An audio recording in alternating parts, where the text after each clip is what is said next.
Bonjour tout le monde, j'espère que vous allez bien.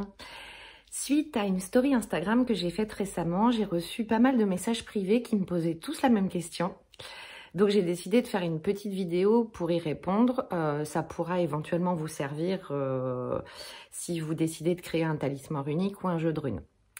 En fait, à un moment dans ma story, j'évoquais le fait que je me couchais et me levais souvent à pas d'heure quand je créais un jeu de runes dans le cadre de mon artisanat. Et vous avez été pas mal à m'envoyer un message pour me dire mais pourquoi en fait tu te lèves et tu te couches aussi tard et pourquoi des créneaux horaires spécifiques pour travailler la création d'un jeu de runes. Donc alors, en fait, je fais partie de ces personnes qui considèrent les runes comme vraiment des symboles extrêmement sacrés. Donc ce sont des caractères, des symboles, une magie qu'on ne pratique pas n'importe comment, qu'on ne fait pas n'importe comment, qu'on ne fabrique pas n'importe comment. Donc j'essaye à mon niveau, selon mes connaissances et selon mes perceptions, de créer les jeux de runes, quand on m'en demande, du mieux possible. Donc partant de ce principe-là, je suis les phases lunaires et tous mes jeux ne sont créés qu'en phase croissante et pendant la pleine lune. Et je suis aussi les phases du jour et le climat. Pour la petite histoire, je ne travaille qu'avec les cycles naturels. C'est quelque chose de très important pour moi. Donc je n'interviens dans ma pratique, et aussi personnelle, hein, mais dans ma pratique artisanale, rien qui ne soit du fait de l'humain. Donc, je ne tiens pas compte des heures, des jours et des mois, qui sont des créations humaines. Par contre, je vais tenir compte donc du climat, de la phase du jour, donc aube, zénith, après-midi, crépuscule, pleine nuit, etc. Je vais tenir compte de la phase lunaire, croissante, décroissante, nouvelle lune, pleine lune, voilà. Donc, il n'y a que ça qui entre en ligne de compte dans la création de mon artisanat.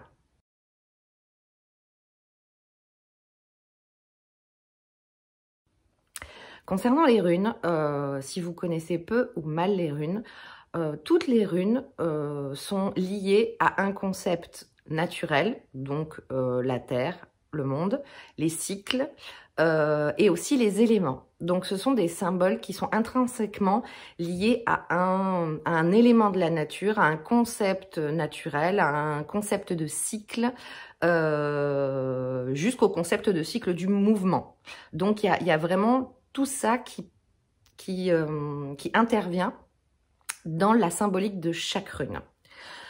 De ce fait, il me semblait important de respecter au maximum le climat et la phase du jour qui correspond le mieux à chaque rune pour en fait que sa création soit entre la plus en symbiose possible avec la terre au moment où je la crée. Il faut savoir une chose, c'est que ces phases du jour sont quelque chose qu'on ne retrouve pas dans les textes anciens. On n'a pas de trace que les runes doivent être travaillées et gravées à un moment de la journée précis. On a parfois dans certains textes certaines indications que telle rune devrait être gravée à tel moment sur tel support. Mais c'est dans un cadre bien précis par rapport à l'objectif que va avoir la magie runique en question. Mais il y a très peu d'exemples. Donc, il faut savoir que cette pratique-là, cette pratique de création-là, de rester fidèle au climat qui peut s'incarner dans certaines runes et de rester au plus proche de la phase du jour qui lui correspond, est quelque chose qu'on peut cataloguer de néo-païen. Parce que, voilà, niveau histoire et niveau archéologie, on ne sait pas. On ne sait pas comment les anciens Scandinaves, les anciens germano-scandinaves fabriquaient les runes par rapport aux phases du jour. C'est simplement une question de, à mon sens en tout cas, c'est une question de logique. Pour être le plus en phase possible et pour respecter le plus possible les attributs de la rune. Je vais vous donner quelques exemples. Sauvilo, par exemple. Et la rune du soleil, par excellence. La rune solaire, par excellence. Donc Sauvilo, je vais la travailler un jour de grand soleil, lorsque le soleil sera au zénith, c'est-à-dire au plus haut point du jour, lorsqu'il est à son apogée, pour entrer parfaitement en résonance avec la lune. avec la rune, pardon. Je ne vais pas la travailler un jour de pluie, un jour de froid, un jour de vent, un jour de tempête. Voilà, je vais attendre qu'il fasse vraiment beau, qu'il y ait un grand soleil, sans aucun nuage, et je vais la travailler au zénith. Donc là, on a besoin, en tout cas moi, j'ai besoin d'une correspondance en termes de phase du jour et en termes d'état climatique.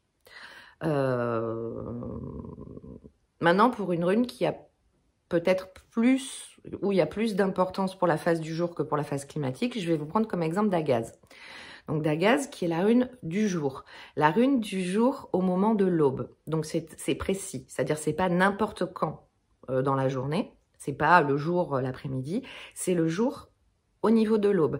C'est-à-dire ce moment, ce petit moment un peu précaire, un peu fragile, où on est dans un équilibre quasiment parfait entre l'obscurité de la nuit et la lumière du jour. Donc ce moment où le jour se lève et où la nuit est malgré tout encore là.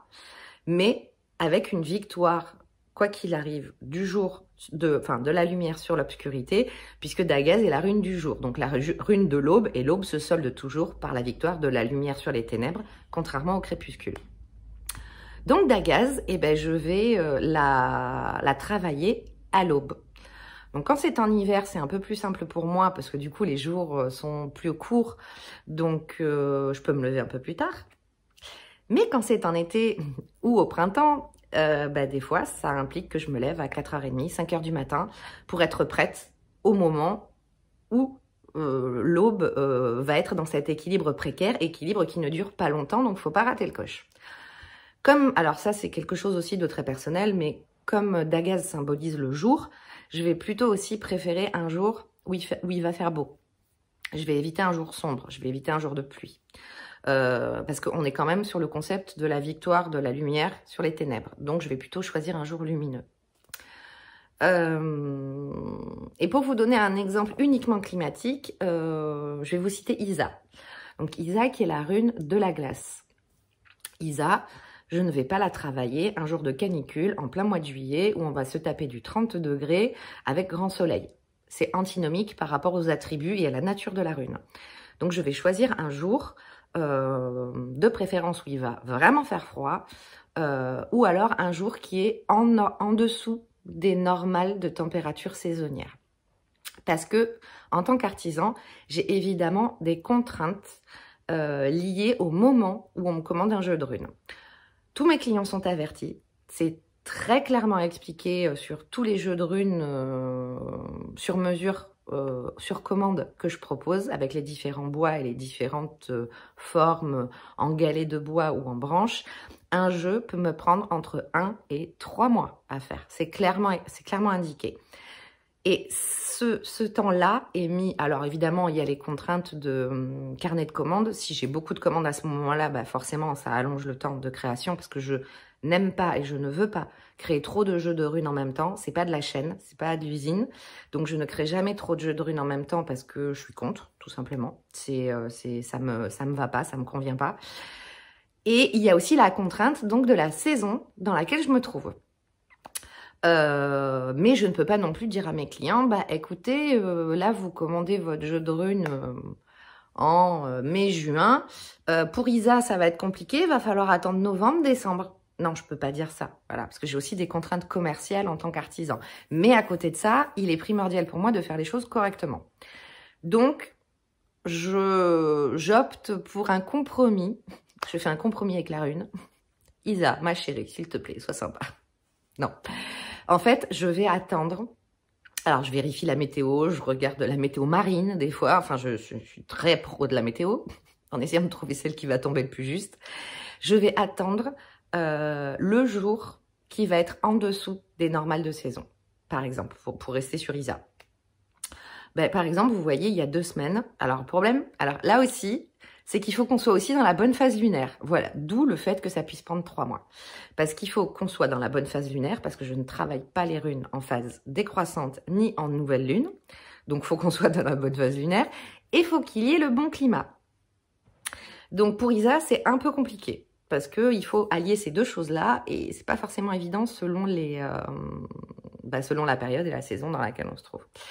Donc, quand c'est en été, par exemple, il y a 2 semaines, alors on était en lune décroissante, donc du coup, c'était raté, mais il y a 2 semaines, on a eu un gros temps pourri. Alors, non, il y a 2 semaines, c'était la canicule. Enfin bon, il n'y a pas très longtemps, peu importe, on s'en fout.